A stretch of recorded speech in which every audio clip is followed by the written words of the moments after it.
Print এবং electronic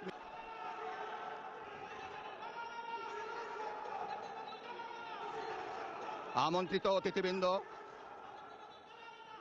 মিডিয়ার সম্মানিত সাংবাদিকবৃন্দ, আপনাদের সবাইকে জানাই আন্তরিক অভিনন্দন ও শুভেচ্ছা। জনাব স্পিকার, ত্রয়োদশ জাতীয় সংসদের এই উদ্বোধনী অধিবেশনে বাংলাদেশের ইতিহাসের এক ঐতিহাসিক মুহূর্ত। হাজারো শহীদের রক্তের সিঁড়ি বেয়ে দীর্ঘ ১.৫ দশকের ফ্যাসিবাদী শাসনের অবসানের পর একটি শান্তিপূর্ণ, অবাধ, সুষ্ঠু ও নিরপেক্ষ নির্বাচনের মাধ্যমে নির্বাচিত প্রতিনিধিদের নিয়ে এই মহান জাতীয় সংসদের যাত্রা শুরু হয়েছে।